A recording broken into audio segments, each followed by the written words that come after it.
Okay, it is time for tricks of the trade. Today we are going to talk about something called logarithmic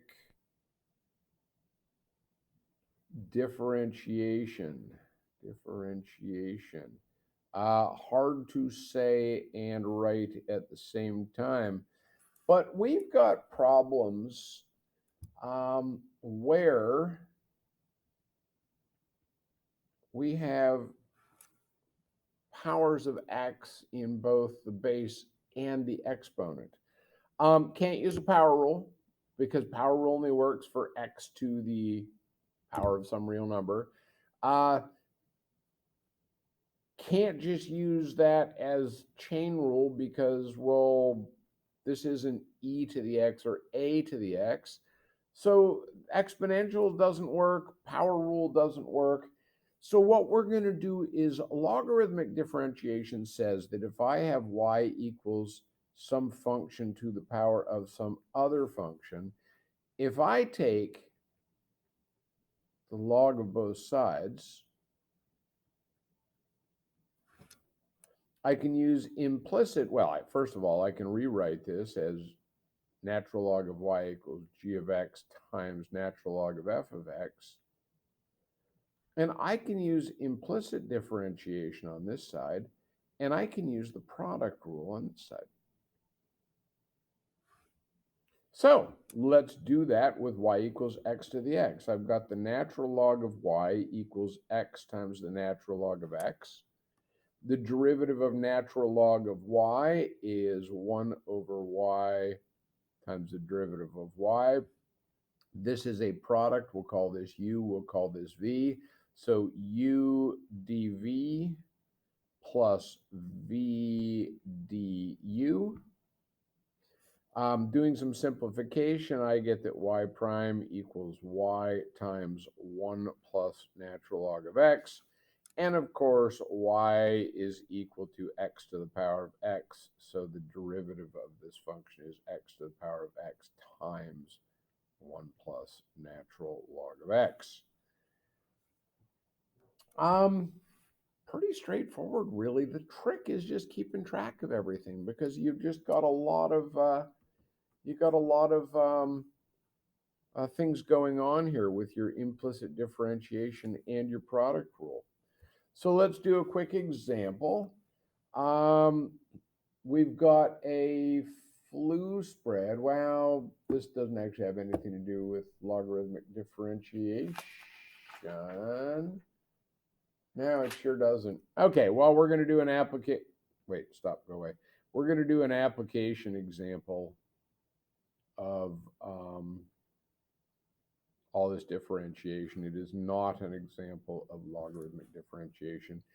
We've got a function that models the spread of a flu virus. Yeah, if you're watching this in 2021, maybe thinking, yep, been there, done that. And we've got a variety of questions regarding this virus. P of T is the number of infected students since the virus was noticed. So the students could have gotten better. It's just a total. And T is, of course, days since identification of the virus. Identification, when they realized identification that there was a virus spreading. So A, initial number of students infected. Well, of course, that means what happens at time 0. P of 0 equals 100 over 1 plus e cubed. And if you type that into your calculator and round it to the nearest whole number, you get 5 students.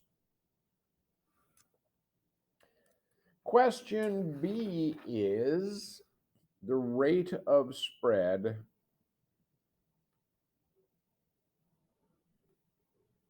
after 3 days. Well, of course, rate is p prime, and so we're looking for p prime of 3. So let's find that derivative. We had that the function was 100 over 1 plus e to the 3 minus t. general rule, taking the derivative, you have a function in the denominator. Make it a negative 1 power.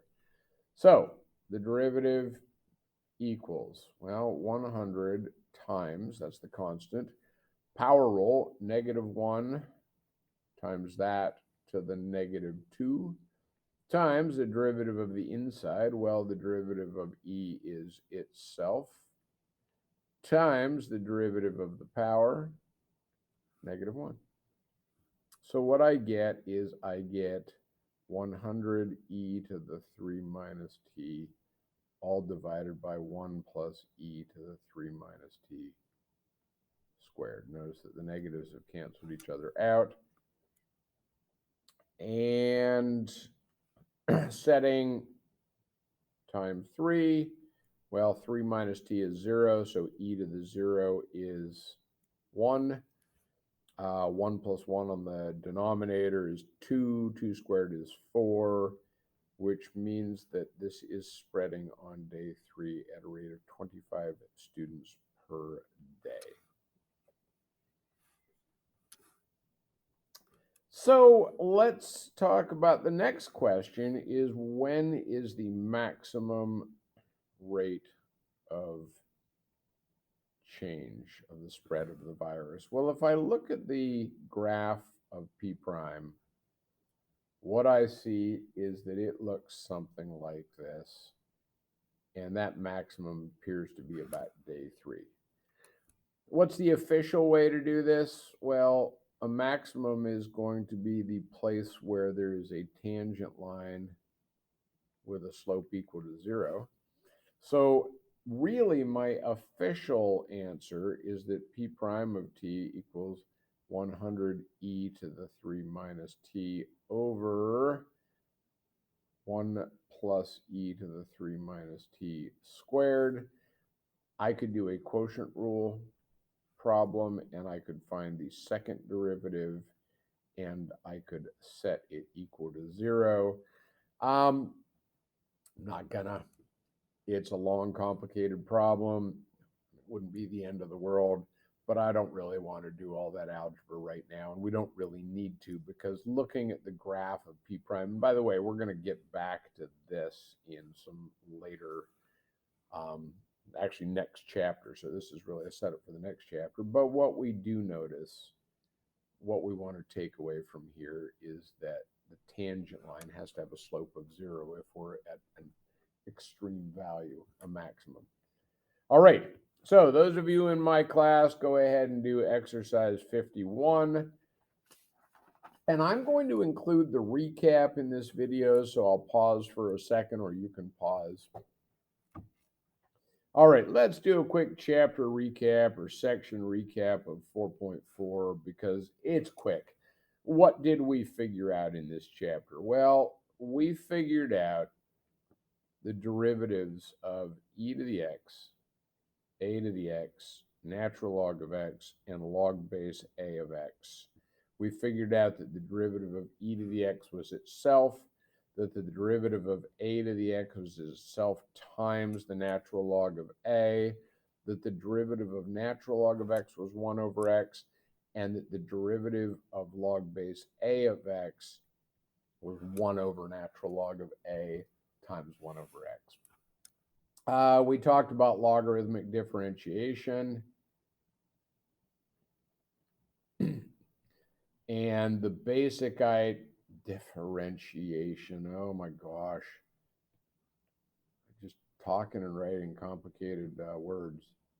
Differentiation.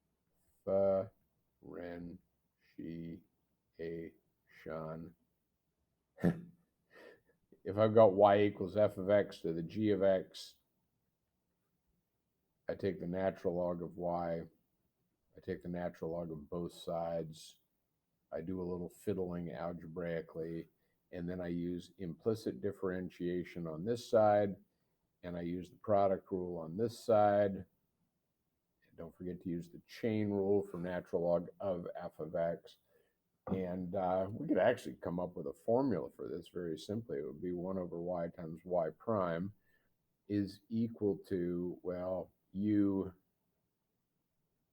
dv, which would be 1 over f of x times f prime of x plus v, natural log of f of x, du g prime of x.